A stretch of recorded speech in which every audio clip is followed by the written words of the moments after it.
Bonjour à tous. Dans cette vidéo, nous allons parler d'Argo CD, un outil devenu incontournable dans l'écosystème Kubernetes, notamment pour faire du déploiement continu avec une philosophie GitOps. Tout au long de la présentation, on va d'abord poser le contexte autour des approches de déploiement dans un environnement Kubernetes en général.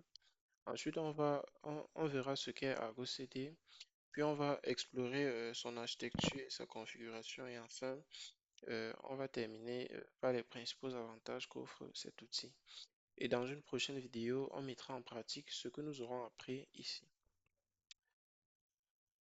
Alors, en guise de contexte, prenons un cas d'usage assez simple. On va considérer une équipe de développeurs embarqués sur un projet de développement d'une application en architecture microservice.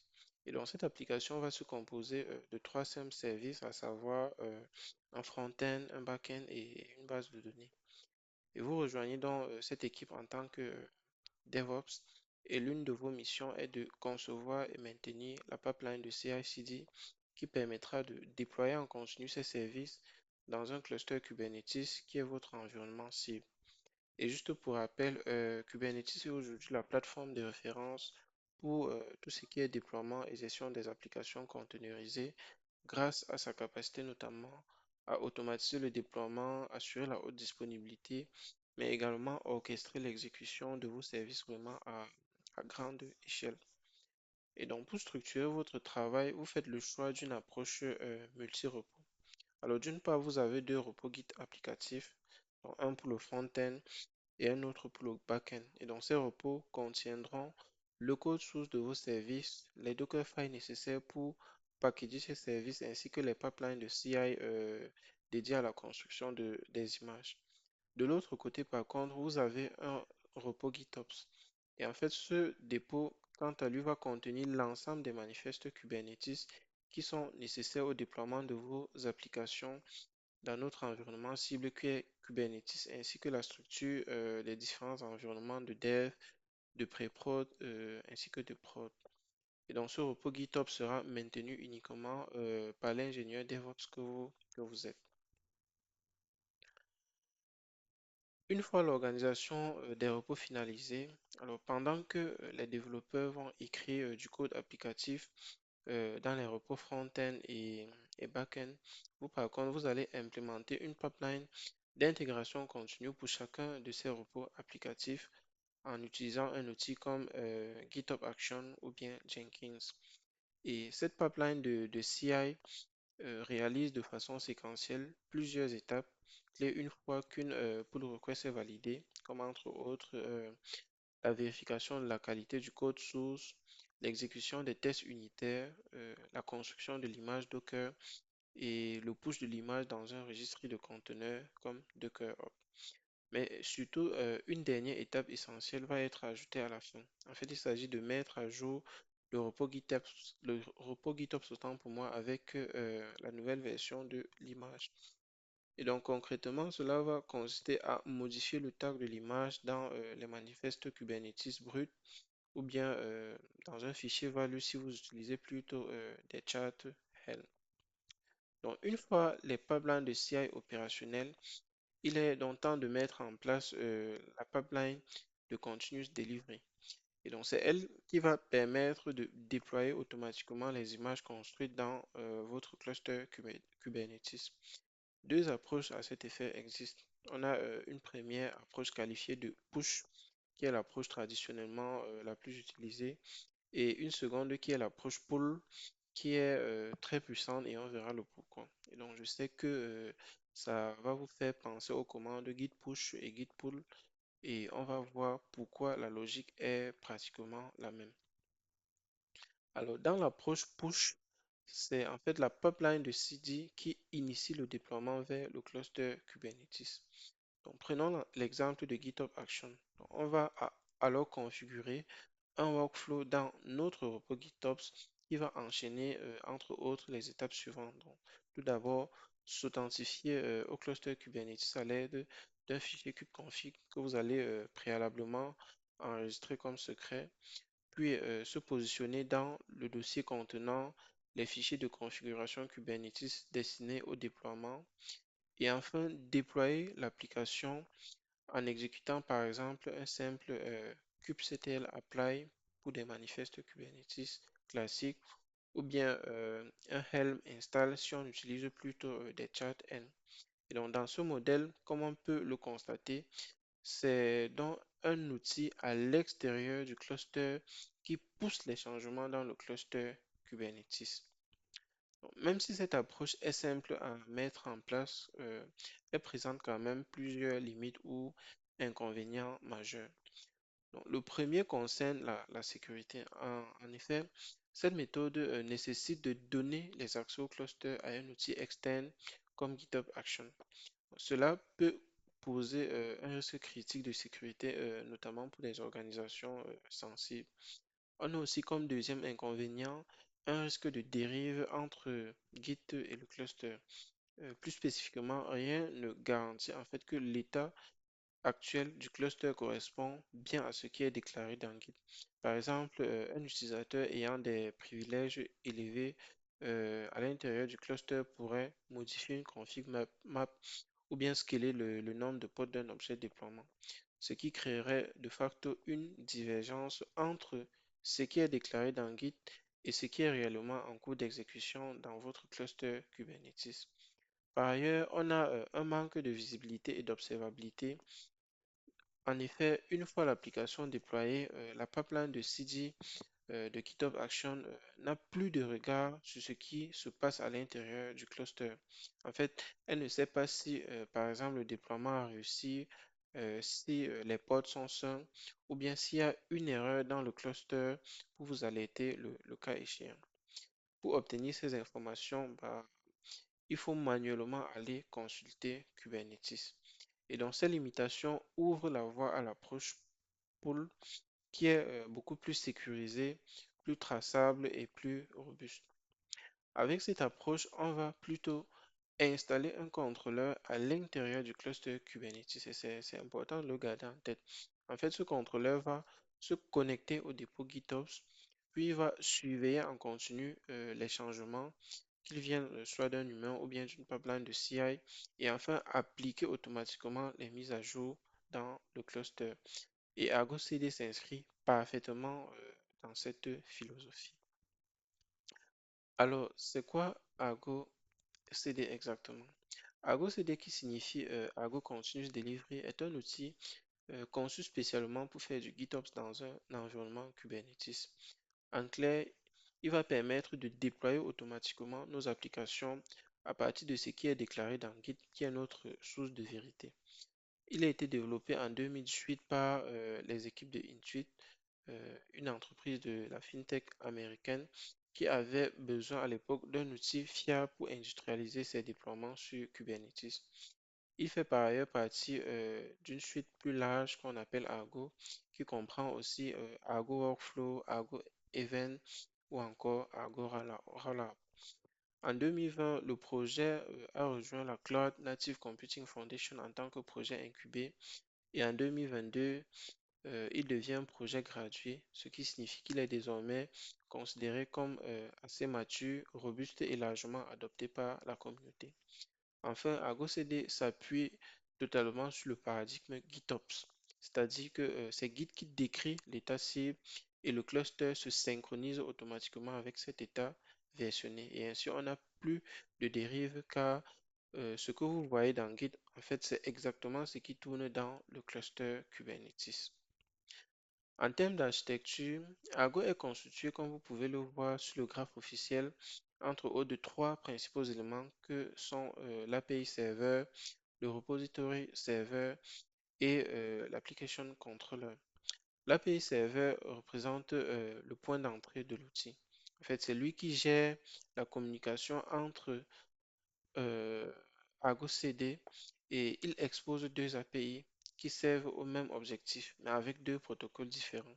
Donc, on a une API REST utilisée notamment par l'interface web et une API gRPC principalement utilisée par l'interface en ligne de commande qui est proposée par Argo CD. Ensuite, on a l'application controller qui est le véritable cerveau de l'outil. En fait, c'est lui qui va surveiller les dépôts Git, comparer l'état actuel du cluster avec l'état souhaité qui est défini dans Git et enfin appliquer les changements pour assurer la synchronisation. Enfin, on a le repository save. Son rôle est beaucoup plus simple mais essentiel. En fait, c'est lui qui se charge de cloner les dépôts Git et prépare les fichiers nécessaires pour que le contrôleur puisse faire les comparaisons et les différents déploiements. Pour ce qui est de la configuration d'Argo CD, on peut simplifier sur des étapes. L'étape 1 va naturellement consister à l'installer et il peut être installé facilement dans un cluster Kubernetes via son chart Helm officiel. Et lorsqu'on l'installe, tous ses composants sont déployés dans un namespace dédié nommé Argo CD, avec un port pour chaque composant de l'architecture dont on a parlé précédemment. Mais Argo CD en fait ne se limite pas uniquement à une simple application qui tourne dans le cluster. Il va en effet étendre l'API de Kubernetes grâce à ce qu'on appelle des Custom Resource Definition, en abrégé CRD. Et pour rappel, une CRD permet de définir ses propres types de ressources dans Kubernetes au même titre que un pod, un service, un réplica qu'on connaît tous.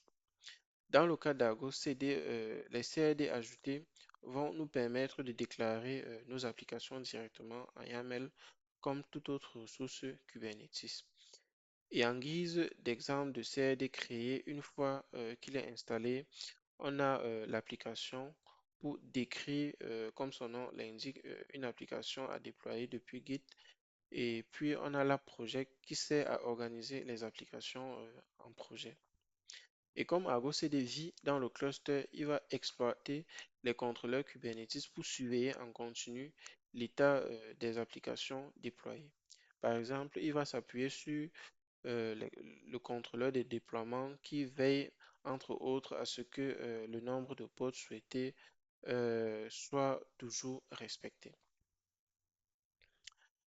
Une fois Argo CD installé dans le cluster, on peut très facilement définir une application à déployer en créant une ressource de type application dans euh, un simple fichier YAML. Et donc, ce manifeste se structure généralement en trois grandes sections. En premier lieu, on a la section source. C'est ici en fait qu'on va définir la provenance du code source en spécifiant notamment l'URL du dépôt Git, GitOps, la branche à utiliser et le chemin dans le repos qui contient les fichiers de déploiement. Puis on a la section destination. Elle, par contre, va nous permettre d'indiquer où déployer l'application. Donc, on va spécifier à l'intérieur l'URL de notre cluster et le namespace cible dans lequel l'application doit être installée. Et enfin, on a la stratégie de synchronisation. C'est ce qui permet de définir comment Argo CD applique les changements. Donc, une fois l'application définie, on peut la déployer dans le cluster via l'utilitaire fourni par Argo CD ou bien via kubectl. Et donc, basiquement, c'est le minimum qu'on peut faire dans le cluster en utilisant cet outil. Argo CD dispose de plusieurs avantages. Comme premier avantage, il permet de faire de Git la source de vérité absolue, comme on l'a mentionné précédemment. En fait, tous les fichiers de déploiement sont en effet versionnés dans Git, et ce qui offre déjà une traçabilité complète des changements, la possibilité de revenir facilement à une version stable en cas d'erreur et une meilleure collaboration entre équipes autour du même référentiel. Comme deuxième avantage, il assure une synchronisation continue entre Git et le cluster Kubernetes. Il va détecter automatiquement toute modification dans le dépôt Git et applique les changements dans le cluster. Et à l'inverse, si quelqu'un modifie directement un objet dans le cluster, il le repère et peut le rétablir selon l'état défini dans Git. Deux modes sont à cet effet disponibles. On a le mode automatique et dans ce cas, vous allez donner carte verte à Argo pour appliquer et corriger tout.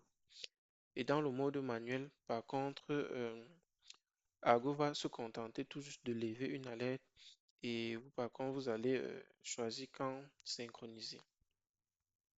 Par ailleurs, Argo CD offre une interface graphique qui est assez intuitive et qui facilite grandement l'observabilité.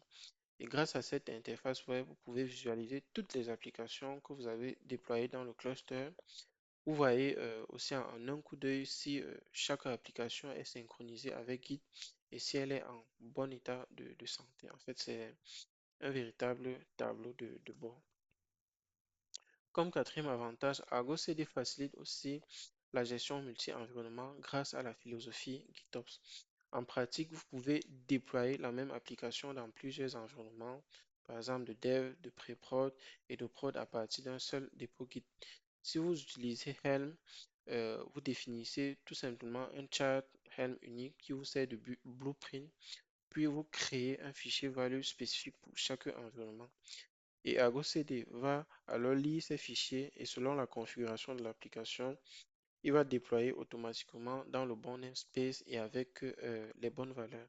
Et surtout, pas besoin de créer une branche Git par environnement.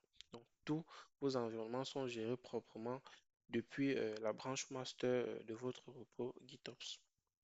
Enfin, Argo CD facilite grandement les déploiements multi-cluster. Donc, prenons un cas concret. Supposez par exemple que vous voulez déployer votre application dans plusieurs régions, par exemple en France, aux États-Unis et en Allemagne, afin de réduire la latence et garantir une meilleure expérience utilisateur. Donc, il vous suffit d'installer Argo CD sur un seul cluster, par exemple le cluster qui est en France, et ensuite vous allez tout simplement déclarer dans cette instance d'Argo CD déployée en France les accès vers les autres clusters. Argo CD pourra alors se connecter à ces clusters distants et déployer les applications à partir du même dépôt GitOps comme s'il s'agissait de namespace supplémentaires. Et comme vous pouvez le voir sur ce schéma, vous n'aurez pas du tout besoin d'installer à nouveau Argo CD dans les clusters des autres régions. Et ainsi, on a une gestion centralisée, scalable et simple à maintenir, idéale pour les architectures distribuées. Donc, en conclusion, Argo CD est un outil incontournable dès qu'on souhaite automatiser le déploiement d'applications dans Kubernetes avec une philosophie GitOps, c'est-à-dire en considérant toujours Git comme l'unique source qui fait foi. Il ne brille pas sa puissance, sa flexibilité et l'observabilité qu'il offre, comme on a pu le voir à travers ses différentes fonctionnalités.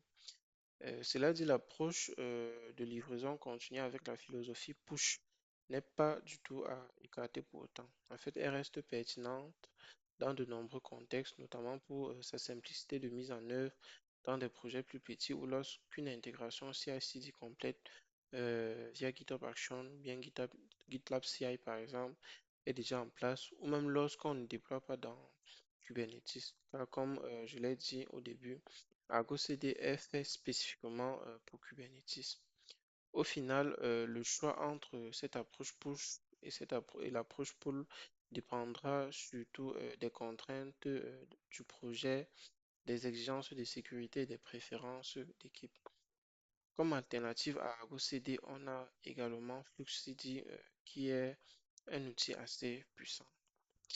Et voilà, on a fait le tour rapide d'Argo CD, de son fonctionnement, autant pour moi, à ses avantages.